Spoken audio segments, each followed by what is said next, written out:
In the cold halls of the Galactic Federation, where logic reigns and order is everything, a desperate plea echoes through the chambers. The galaxy is on the brink of annihilation, and the very beings who once believed themselves invincible are now facing extinction. An ancient race of machines, the Void Reapers, are sweeping through the stars with unstoppable force. But the Federation's final hope lies not in superior technology, but in the hands of an unlikely ally, humanity. Ambassador Zara Chen stands before the Council, fighting to convince them that human unpredictability and adaptability are exactly what they need. But as the aliens look upon her with doubt, one question lingers in the air. Can a species deemed too primitive to fight truly change the tide of a war that spans the galaxy? In a desperate race against time, the Federation is about to learn that sometimes the most unconventional approaches are the only ones that can save them from extinction. When desperation meets stubborn hope. The massive crystal chamber of the Galactic Federation Council hummed with tension. Thousands of beings from across the galaxy sat in floating seats arranged in perfect geometric patterns. Some were gaseous clouds contained in specialized suits. Others were living metal constructs, and a few resembled walking trees with glowing bark. At the center of this impressive assembly stood a single human woman in a simple blue diplomatic uniform. Ambassador Zara Chen had represented Earth for 3 years, and in all that time, she had never seen the Council in such panic. The usual calm discussions and logical debates had been replaced by frantic whispers and fearful glances. The reason was simple and terrifying. The Void Reapers had returned. High Counselor Vextar, a being made entirely of living crystal that reflected rainbow colors with each word, rose from the central platform. His voice resonated through the chamber like wind chimes in a storm. Fellow members of the Federation, we face our darkest hour. The ancient enemy has awakened from their million-year slumber. In just 6 months, the Void Reapers have destroyed 17 of our colonies and absorbed the technology of 12 member species. The chamber erupted in worried sounds.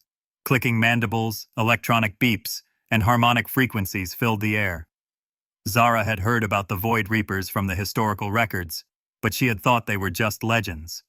According to ancient texts, they were machines created by a long-dead civilization that had turned against all organic life. They consumed planets, harvested resources, and grew stronger with each victory. General Crix, a mantis-like being with 4 arms and compound eyes, stepped forward. His translator device crackled as he spoke. Our combined fleets are no match for them. They adapt to our weapons within hours. Every strategy we use, they counter perfectly. We need something different, something they cannot predict. Vextar's crystal form shifted colors from blue to deep purple, a sign of great distress among his people. This brings us to today's difficult discussion.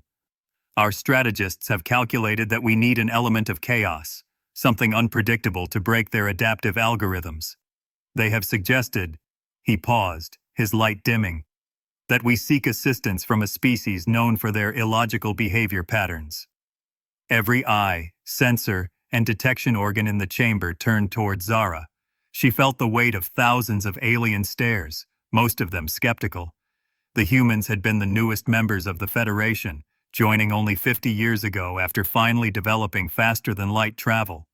Most species still saw them as primitive warmongers who had barely stopped fighting each other long enough to reach the stars. Zara stood slowly, her heart racing, but her voice steady. Honored counselors, if you're asking for Earth's help, you have it. But I think you misunderstand what makes humans different. A delegate who looked like a floating jellyfish pulsed with irritated bioluminescence. Human Chen, your species has participated in over 14,000 documented conflicts in the past 5,000 years. You are violent and unpredictable. While these traits might be useful against the Reapers, we question whether you can be controlled. That's exactly the point, Zara replied, stepping into the center of the chamber. You can't control us, and neither can the Reapers. You've been fighting them with logic, with predictable tactics, with strategies that follow established military doctrine. But humans don't think like that. She activated her personal holographic display, showing images from Earth's history. When my ancestors faced impossible odds, they didn't follow the rulebook. They threw tea into harbors to start revolutions. They used merchant ships as warships. They turned civilian aircraft into weapons when they had nothing else. We don't just adapt to situations. We completely rewrite what the situation means. Vextar's crystal form flickered with curiosity. Explain this further, Ambassador. How would your species approach a superior enemy that learns from every encounter? Zara smiled, the expression that had puzzled aliens for decades. We'd probably do something so stupid and reckless that it works. We'd use our ships as missiles, turn our weaknesses into strengths, and fight dirty in ways that no logical mind would consider. The Reapers adapt to smart tactics, but they might not know what to do with absolutely crazy ones. Dr. Elena Vasquez, Zara's scientific advisor, stepped forward from the human delegation. A brilliant xenobiologist who had spent years studying alien psychology, she had been quiet throughout the session. If I may add something, counselors, the Reapers are machines, which means they operate on algorithms. They predict behavior based on logical patterns. But human behavior often defies logic. We make decisions based on emotion, intuition, and sheer stubbornness. That's not a weakness. It's our greatest strength. General Crix's mandibles clicked, and what Zara had learned was either agreement or indigestion. Your proposal has merit, but humans have limited technology. Your ships are slow, your weapons are primitive, and your numbers are small. How can you make a difference in a galactic war? Because we don't fight with just technology, Elena answered. We fight with ideas. Give us access to your advanced equipment, and we'll find ways to use it that you never imagined. Every human engineer, pilot, and soldier thinks like an inventor. We don't just use tools, we reinvent them. The chamber buzzed with translation static as thousands of species discussed the proposal in their native languages. Some delegates were clearly against the idea. A representative who resembled a living geometric shape projected skeptical equations into the air. Others seemed intrigued by the possibility. A new voice cut through the noise. I object to this proposal. The speaker was Commander Thane of the Perfectionist Empire, a species known for their absolute dedication to order and efficiency. They looked like humanoid robots, but were actually organic beings who had modified themselves to achieve mathematical perfection. Humans are chaotic. They will disrupt our carefully planned operations and introduce variables we cannot calculate. Zara looked directly at Commander Thane. You're absolutely right. We will disrupt your operations. We'll introduce variables you can't calculate. And that's exactly why we might win. The Reapers beat you because they calculated all your variables. But you can't calculate what humans will do because half the time we don't know ourselves. Vextar pulsed with deep orange light, the crystal equivalent of deep thought. The risk is enormous. If we allow humans to participate, they could cause as much chaos in our ranks as in the enemy's. True, Zara admitted. But right now, you're losing using logic and order. Maybe it's time to try winning with chaos and creativity. What do you have to lose that you haven't already lost? The vote was close. Nearly half the Federation opposed the human involvement, but desperation won over caution. The motion passed by a margin of just 200 votes out of 10,000 cast. As the session ended, Zara found herself surrounded by curious aliens. Some wanted to understand human psychology, others questioned specific tactics, and a few seemed genuinely excited about working with the unpredictable newcomers. Dr. Elena pulled Zara aside as they left the chamber. Are you sure about this? We're promising to save the galaxy with our ability to be unpredictable. That's a lot of pressure. Zara looked out the massive viewport at the stars beyond. Somewhere out there, the Void Reapers were consuming worlds and growing stronger. The Federation's most advanced civilizations had tried to stop them with superior technology and perfect strategies. All had failed. Elena, throughout human history, Our greatest victories came when we were outnumbered, outgunned, and everyone said we couldn't win. This is just another Tuesday for humanity." She paused, watching a Federation warship patrol past the station. "Besides, they're not asking us to be perfect. They're asking us to be ourselves. That's the one thing humans have always been good at." The following week, the first human volunteers began arriving at Federation military bases across the galaxy. They came from all walks of life: former soldiers, engineers, scientists, and even a few artists and musicians who insisted that creativity was just another form of warfare.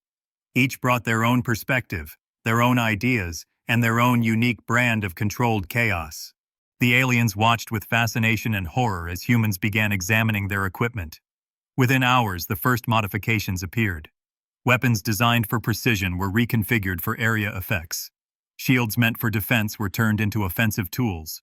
Communication systems became psychological warfare devices. As Zara boarded the transport that would take her to the primary staging area, she carried with her the hopes of two civilizations: the Federation species who needed salvation, and humanity, which had just promised to save the galaxy by being gloriously, unpredictably human. The real test was about to begin, teaching old aliens new tricks. The Federation military base on Kepler Station had never seen anything like the arrival of the human volunteers. Captain Marcus "Tank" Rodriguez stepped off the transport ship and immediately started laughing. The base was a marvel of efficiency. Perfectly clean corridors, equipment arranged in precise geometric patterns, and aliens moving in orderly formations that would make a parade ground sergeant weep with joy.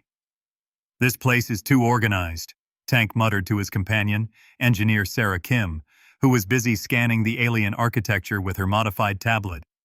"How do they get anything done when everything's so perfect?" Sarah, a Korean-American engineer who had rebuilt half of Earth's orbital stations with nothing but spare parts and stubborn determination, was already making notes. "Look at this power distribution system. It's beautifully efficient, but completely inflexible. One disruption and the whole thing fails." She pointed to the crystalline conduits running along the walls. "These aliens think like computers. Everything has to be logical and predictable." Behind them, pilot Jake Wildcard Thompson was having an animated discussion with an alien quartermaster about his personal fighter modifications. The quartermaster, a being that looked like a cross between an octopus and a filing cabinet, was clearly distressed by Jake's requests. "You want to remove the safety protocols from the engine governors?" the alien asked through its translator, tentacles waving in agitation. "That will make the ship unpredictable and dangerous." "Exactly," Jake grinned, his enthusiasm undimmed by the alien's horror. "Predictable ships get shot down. Dangerous ships win fights. Trust me, I've been flying since I was 16, and I've never lost a ship I couldn't fix with duct tape and creative thinking." Dr. Raj Patel, the team's theoretical physicist, was having his own enlightening conversation with the base's science officer, a floating geometric shape that communicated through colored light patterns. "Your energy weapons are fascinating," Raj said, studying the holographic displays. "But you're only using 12% of their potential output. What happens if you reverse the polarity and feed the overflow back into the containment matrix?" The alien's lights flickered in what might have been panic. "That configuration is not in the technical specifications. It could cause system failures or unpredictable behaviors." "System failures can be fixed," Raj replied calmly. "Unpredictable behaviors win wars." Tank found himself assigned to work with General Crix, the mantis-like military commander who had spoken at the council session. The general's compound eyes studied Tank with obvious curiosity as they stood in the base's command center, watching the integration of human and alien forces. "Captain Rodriguez," General Crix said, his forearms moving in complex gestures, "your military record indicates extensive experience in what you call asymmetric warfare. Please explain this concept." Tank scratched his graying beard, a habit that fascinated the aliens who had never seen facial hair. "Well, General, asymmetric warfare is fighting smart when you can't fight fair. It's using the enemy's strengths against them, hitting them where they don't expect it, and making them think the whole war is something other than what it actually is." Provide an example, Crix requested, his mandibles clicking with interest. Back on Earth, we had this conflict where a technologically superior force invaded a smaller country. The invaded force couldn't match the invader's air power or armor, so they didn't try. Instead, they turned the entire population into scouts, used civilian trucks as military vehicles, and hit supply lines instead of military targets. They made the war so expensive and unpredictable that the superior force eventually gave up. General Crix's compound eyes reflected the command center's lights. This contradicts standard military doctrine. You allowed the enemy to maintain technical superiority. Sure, but technical superiority doesn't matter if you can't use it effectively, Tank explained. The Void Reapers are adapting to your tactics because your tactics make sense. What we need to do is make the war make no sense at all. Meanwhile, Sarah had managed to convince a team of Zephyrian engineers to let her examine their shield generators. The Zephyrians were energy beings who had created the most advanced defensive systems in the galaxy. They existed as controlled plasma clouds and understood energy manipulation better than any species. Your shields are incredible, Sarah said, her hands dancing over the control interface she had already begun modifying. But you're using them like walls. What if we used them like weapons? The lead Zephyrian engineer, a swirling cloud of blue and silver energy named Flux, pulsed with confusion. Shields are for protection. Weapons are for offense. These are separate functions. Not necessarily, Sarah said, pulling up her calculations. Look, if I invert the field matrix and add a feedback loop here, the shield doesn't just stop energy. It stores it and redirects it. Every shot that hits your shield makes your next shot stronger. Turn your defense into your offense. Flux's energy patterns shifted rapidly, the alien equivalent of excitement. This is theoretically possible, but the power requirements would be enormous, and the risk of cascade failure is worth it if it works, Sarah interrupted. Besides, cascade failures can be features, not bugs. Imagine if your ship's shields failed in a way that created an energy wave that disabled everything within a kilometer radius. Boom. Defensive failure becomes an area of effect weapon. Dr. Raj was having similar success with the base's weapons specialists. The Nexus Collective, a hive mind species that thought with quantum computers, had created energy weapons of incredible precision. Each shot could be calculated to hit a target the size of a molecule from across a solar system. Your accuracy is perfect, Raj said, studying their weapon schematics. But what if we made them deliberately inaccurate? The Nexus representative, a cluster of interconnected crystalline nodes, vibrated with what might have been laughter. Inaccuracy is inefficiency. Why would we desire this? Because missing can be more effective than hitting, Raj explained, pulling up his modified designs. If I adjust your targeting systems to miss by specific amounts, we can create a pattern of near misses that looks random, but actually herds enemy ships into kill zones. They'll think they're dodging successfully, but they're actually moving exactly where we want them. Jake had convinced the flight instructor, a six-legged being called a healer, to let him test fly one of their advanced fighters. The healer species were natural pilots whose neural systems could interface directly with their ships, making them incredibly precise and efficient. Human Thompson, the instructor said, its 6 legs gripping the flight deck as it watched Jake's erratic piloting style. Your flight pattern is chaotic. You are not following optimal trajectory calculations. That's the point, Jake called back, pulling his fighter through a maneuver that would have been impossible in human-built ships. If I can't predict what I'm going to do next, how can the enemy? Watch this. He suddenly cut his engines and used the ship's artificial gravity to swing around an asteroid, coming up behind a practice drone that had been chasing him. The drone's targeting computer had been calculating his next move based on his previous actions, but Jake's new maneuver broke the pattern completely. Impossible, the instructor murmured. The drone should have anticipated that move. Only if I was flying logically, Jake said, re-engaging his engines. But I wasn't. I just did what felt right in the moment. Instinct, not calculation. As the weeks passed, The integration of human creativity with alien technology began producing results that amazed everyone. Sarah had helped the Zephyrians create adaptive shield systems that turned enemy attacks into power sources for increasingly devastating counterattacks. Raj worked with the Nexus Collective to develop weapons that used deliberate inaccuracy as a tactical advantage, creating zones of controlled chaos that confused enemy targeting systems. Tank had convinced General Crix to try something unprecedented, abandoning the careful battle formations that had served the Federation for millennia in favor of what humans called controlled chaos. Instead of neat lines of ships following predictable attack patterns, they developed swarm tactics where each ship acted independently while working toward a common goal. "It is like watching madness with a purpose," General Crix observed as they ran their first large-scale simulation. The human-modified fleet moved like a school of fish being chased by a predator, but every apparent retreat was actually a repositioning for a new attack angle.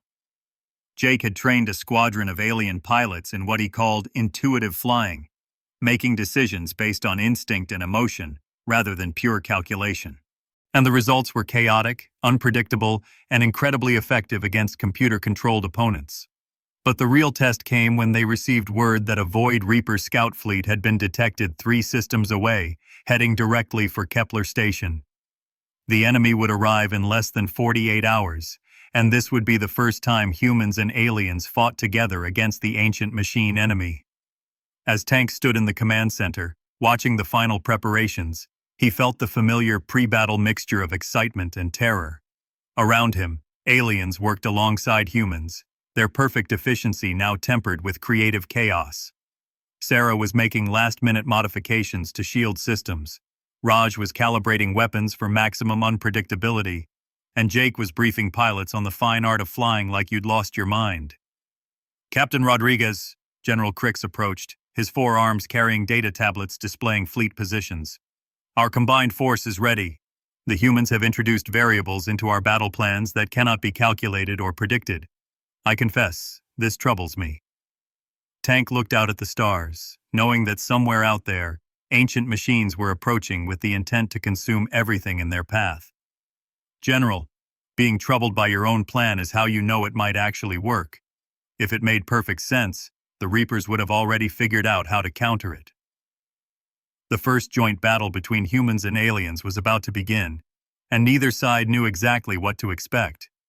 But for the first time since the Void Reapers had returned, the defenders had something the enemy couldn't predict: the beautiful, terrible chaos of human creativity unleashed on an unsuspecting universe.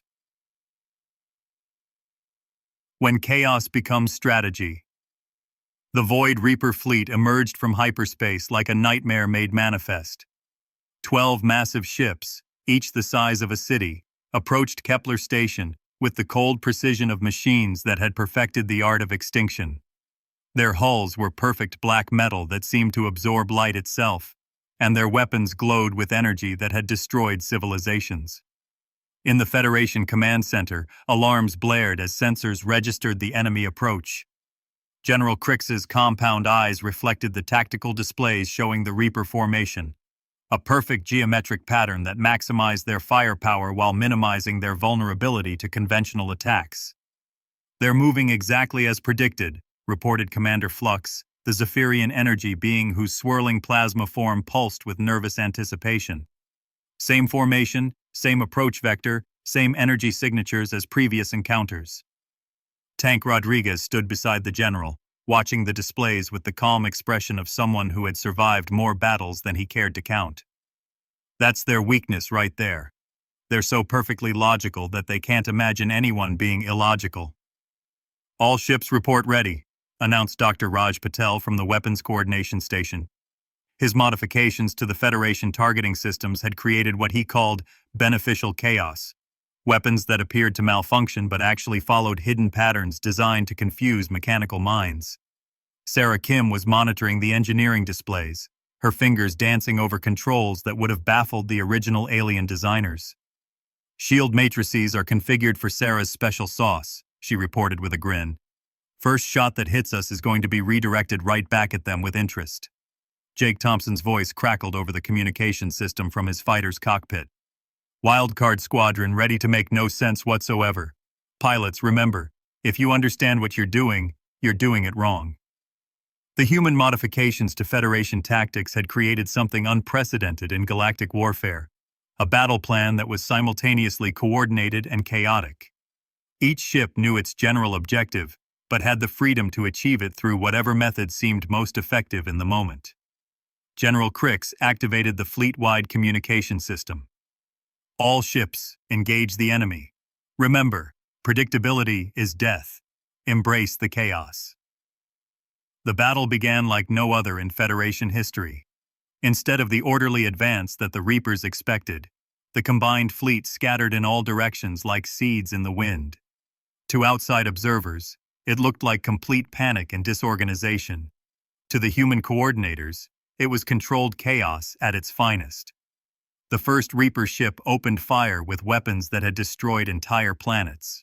The energy beam, powerful enough to crack a moon, struck the Federation flagship directly. The ship's shields flared, and instead of failing, they absorbed the energy and redirected it back at the attacker in a focused pulse that Sarah had dubbed a feedback special. The redirected energy hit the Reaper ship's own shields, which had been calibrated to defend against conventional weapons, not their own reflected firepower. For the first time in the recorded history of Void Reaper encounters, one of their shields flickered and failed. "Impossible," transmitted the lead Reaper ship in the cold, mechanical voice that had terrorized the galaxy. "Energy reflection at 127% of input. This configuration does not exist in our databases." "That's because we just invented it," Sarah said, already configuring the next surprise. "Tank, they're trying to adapt to the shield feedback. Time for plan crazy." Tank nodded and opened a channel to Jake's fighter squadron. "Wildcard, it's showtime. Show them what human pilots do when they're not thinking straight." Jake's response was an undisciplined whoop of joy. "Roger that. Wildcard squadron, remember? Physics is a suggestion, tactics are guidelines, and if it's not terrifying, it's not working." The human-trained pilots dove toward the Reaper fleet in patterns that defied every principle of space combat. They flew through their own fleet's weapons fire, used friendly ships as cover in ways that should have resulted in collisions, and performed maneuvers that violated several laws of physics while somehow managing to work perfectly. One pilot, a healer named Six Legs, who had embraced Jake's philosophy of intuitive flying, used his ship's artificial gravity to slingshot around a Reaper vessel while firing continuously. The Reaper's defensive systems couldn't track him because his flight path made no mathematical sense. Dr. Raj's modified weapons began creating their own form of chaos. Instead of the precise targeting that Reapers expected, the Federation ships fired in patterns that appeared random, but actually herded the enemy vessels into predetermined kill zones. The Reapers found themselves consistently in the wrong position, taking damage from angles they hadn't calculated as threats. "Enemy adaptation rate decreasing," reported Commander Flux, his energy form brightening with excitement. "They cannot predict our tactical changes because our tactical changes follow no logical pattern."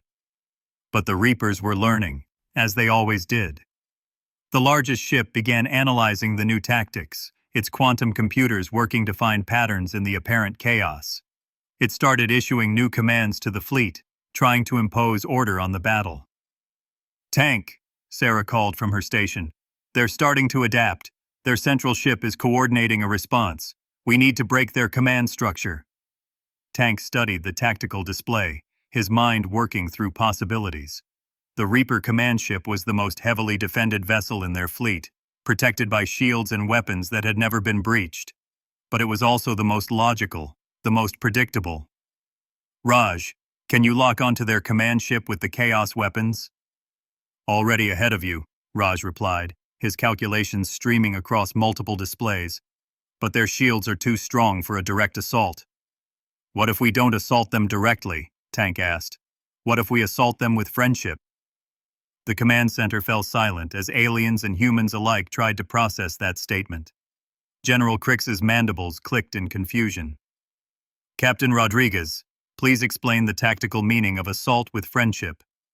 Tank grinned. the expression that had confused aliens for years. "We're going to ram them, at maximum speed, with our shields configured to merge with theirs instead of opposing them." "That's suicide," protested Commander Flux. "That's the point," Tank replied. "It's so completely illogical that their computers won't know how to respond. Sarah, can you configure our shields to sync with theirs instead of blocking them?" Sarah was already working on the calculations. "It's insane. Their shields will try to merge with ours, which could create a feedback loop that destroys both ships. Or," she paused, her eyes widening, "it could create a combined shield system that neither ship can control." "Meaning?" "Meaning we turn their own shields into weapons against them. The feedback loop won't destroy the ships. It'll create an energy discharge that takes out everything within 100,000 kilometers." General Crix's four arms moved in agitation. "You propose to sacrifice our flagship to destroy their command ship?" "Not sacrifice," Tank corrected. "Transform. Jake, can you get your squadron in position to extract our crew during the shield merge?" Jake's laughter echoed through the communication system. "Tank, that's the craziest extraction plan I've ever heard. Of course I'm in." The battle plan that followed defied every principle of military strategy ever developed. The Federation flagship, carrying most of the human advisors and their alien allies, accelerated directly toward the Reaper command ship at maximum speed. The enemy vessel's computers calculated the intercept course and determined it was a ramming attack, preparing their shields to repel the impact. But Sarah's modified shields didn't try to break through the Reaper defenses. Instead, they synced with them, creating a merged energy field that both ships' computers tried to control simultaneously. The result was exactly what she had predicted, a feedback loop that neither side could stop. As the energy built to catastrophic levels, Jake's fighter squadron performed the most impossible rescue in military history.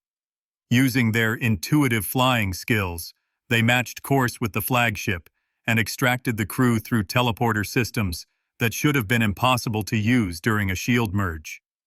The explosion that followed lit up the entire system. The merged shield feedback created an energy pulse that destroyed not just the command ship, but 4 other Reaper vessels and disabled the rest of the fleet. The remaining Reaper ships, deprived of their central coordination, began to retreat, the first time in recorded history that Void Reapers had withdrawn from a battle. In the aftermath, as rescue ships collected survivors and damage reports flooded in, General Crix found Tank floating in his rescue pod, still grinning despite having nearly been atomized. "Captain Rodriguez," the general said as they met in the medical bay, "your tactics defy every principle of warfare. They are chaotic, unpredictable, and completely illogical." "Thank you," Tank replied. "That's the nicest thing an alien has ever said about my work." The victory at Kepler Station marked a turning point in the war against the Void Reapers. The ancient machines, who had perfected their tactics over millions of years, found themselves facing an enemy they couldn't predict or understand. Human creativity, combined with alien technology and the newfound willingness of Federation species to embrace controlled chaos, created a force that the Reapers couldn't adapt to. Over the following months, the hybrid tactics spread throughout the Federation fleet. Alien commanders learned to think creatively, to take calculated risks, and to embrace the beautiful madness that humans called winging it. Engineers began designing equipment that could be modified on the fly, weapons that worked better when they seemed to malfunction, and ships that flew better when their pilots stopped overthinking. The Zephyrians learned to use their energy mastery not just for efficiency, but for creative destruction. The Nexus Collective discovered that sometimes the best solution was the one that didn't make sense. The healers found that their natural piloting skills were enhanced by human unpredictability. Dr. Elena Vasquez, observing the changes from the Federation capital, compiled reports on what she called the creativity cascade. Species that had followed the same logical patterns for millennia were suddenly innovating, experimenting, and taking risks. The humans hadn't just taught them new tactics, they had taught them a new way of thinking. Ambassador Zara Chen stood in the council chambers 6 months after the first human volunteers had shipped out. The chamber looked the same, but the delegates themselves had changed. Where once they had sat in perfect geometric patterns, now there was a controlled randomness to their positions.